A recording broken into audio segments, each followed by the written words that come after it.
Quais exames são utilizados para o diagnóstico da hanseníase? Eles são um total de 7 exames, nós vamos ver cada um deles. Para o diagnóstico, a maioria das vezes, somente a avaliação minuciosa das lesões cutâneas e dos nervos periféricos será suficiente.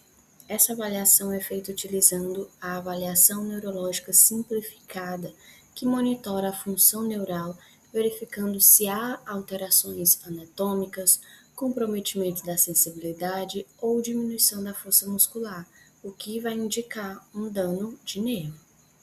Para essa avaliação, nós utilizamos os monofilamentos de Siemens-Weistens ou estesiômetro, os tubos de ensaio para avaliar a sensibilidade térmica, utilizamos a água fria e a água morna, e também as mãos para identificar o espessamento de nervos periféricos.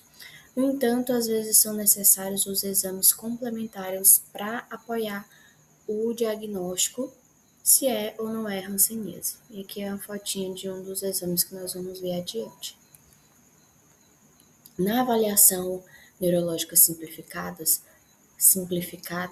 fazemos uma anamnese em busca de queixas na região da face, principalmente olhos e nariz, nas extremidades também, mãos e pés, limitações para a realização de atividades diárias e os fatores de riscos para a incapacidade física, e além disso nós verificamos também o histórico familiar e a rede social desse paciente.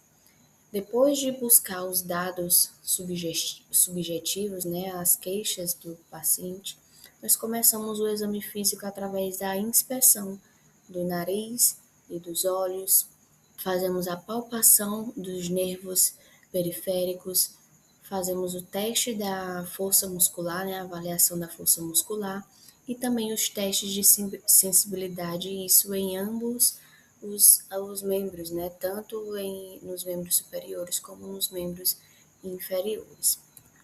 E quando que realizamos o ANS? A ANS, ela deve ser realizada para fazer diagnóstico a cada 3 meses de tratamento, ao final do tratamento, sempre que apresentar novas queixas e também nos casos de reação rancênica, para avaliar o tratamento de neurites e também para monitorar pacientes que foram submetidos a cirurgias preventivas ou reabilitadoras antes e após esse procedimento. Ainda na ANS, nós podemos determinar o grau de capacidade física do paciente. E o grau de incapacidade, ele é dividido em grau 0, quando o paciente não apresenta sinais ou manifestações clínicas, grau 1, quando é detectada a diminuição da sensibilidade protetora ou redução da força muscular nas mãos, pés e olhos, e o grau 2, quando apresenta deformidades físicas visíveis ou mesmo cegueira. Quando determinado o grau de incapacidade, nós podemos dar o score olhos, mãos e pés, que mostra a extensão do dano neural, somando o grau de incapacidade em cada uma das áreas avaliadas. Então, a gente avalia o olho. O olho direito, a gente determinou que o grau de incapacidade dele é 1. O olho esquerdo também é 1, como nesse exemplo. A mão direita também deu grau 1. A mão esquerda deu grau 2. Os pés, o pé direito deu grau 1, o pé esquerdo deu grau 1 também. Aqui a gente coloca o maior grau de incapacidade, que foi que a gente detectou, e depois a gente soma todos esses, De ambos os olhos, ambas as mãos e ambos os pés, colocamos aqui o resultado. Com isso, a gente consegue avaliar se o paciente está regredindo ou está avançando os danos causados pela doença. Como havia comentado, por vezes se faz necessário fazer exames complementares. E um deles, e muito utilizado, é a baciloscopia, ou exame baciloscópio, que é um teste amplamente utilizado na atenção primária e busca a presença do micobactério no raspado intradérmico e diz qual que é a carga bacilar. Ele é indicado para sanar as dúvidas no diagnóstico, para fazer diagnóstico diferencial com outras doenças dermatológicas ou neurológicas, nos casos de dúvida quanto à classificação operacional, se é paucibacilar ou multibacilar, para definir o esquema terapêutico e também em suspeitas de recidiva. É um exame que apresenta baixa sensibilidade, ou seja, se tiver pouco bacilo, ele não vai detectar. E isso resulta na negatividade dos paucibacilares, né? Por isso que os paucibacilares são sempre negativos, mas isso não exclui o diagnóstico. E por outro lado, quando são encontrados, automaticamente já define o diagnóstico e classifica como multibacilar. E vale lembrar que é um exame importante, mas a sua ausência não vai inviabilizar a conclusão do diagnóstico. O histopatológico é utilizado quando, mesmo após a avaliação clínica e a baciloscopia, o diagnóstico continua indefinido. É empregado para fazer o diagnóstico diferencial com outras doenças dermatológicas e nos casos de acometimento neural sem lesões cutâneas, e nesse caso são feitos fragmentos do tecido nervoso para fazer essa histopatologia.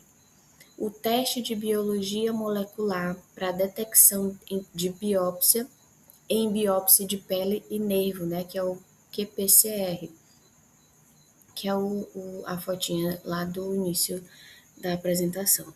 Essa técnica permite melhorar a identificação dos fragmentos de DNA nas amostras. É muito útil nos casos onde a baciloscopia é negativa e a histopatologia é inconclusiva, o que é muito vantajoso para finalizar e estabelecer um diagnóstico, né? Para finalmente estabelecer um diagnóstico. A ultrassom de nervos periféricos. Ela é utilizada para avaliar o dano neural, porque ela vai mostrar os espessamentos focais, edema intraneural, microabscessos, perda da arquitetura normal dos nervos periféricos, alterações na textura do nervo e também vai fazer uma análise da vascularização por meio do Doppler. É muito útil também para avaliar nervos que são de difícil acesso durante a palpação no exame físico e permite um diagnóstico mais sensível do espessamento dos nervos. O eletroneuromiograma, esse exame faz um estudo funcional do sistema nervoso periférico, utilizando-se de testes neurofisiológicos. Ele registra a atividade elétrica no trajeto do nervo, nos músculos, na junção mioneural, detectando precocemente o dano neural de alterações que não são identificadas na avaliação clínica. E temos o teste rápido imunocromatográfico para detecção de anticorpos IgM, que vai detectar a formação de anticorpos IgM contra o Mycobacterium leprae em amostras de soro humano ou sangue, que pode indicar a presença de infecção subclínica ou a doença ativa. É útil para monitorar a eficácia terapêutica, detectar contactantes com risco de desenvolver a doença e ajuda na classificação operacional.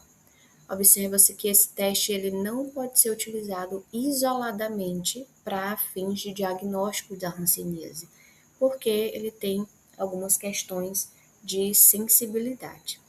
E aí, desse modo, é um teste rápido que está aprovado para investir em contatos de casos confirmados de hanseníase. E desse modo, nós temos um total de 6 exames auxiliares, exames para além da avaliação neurológica simplificada para afirmar um diagnóstico de hanseníase. No próximo vídeo, nós vamos tratar sobre o tratamento, né?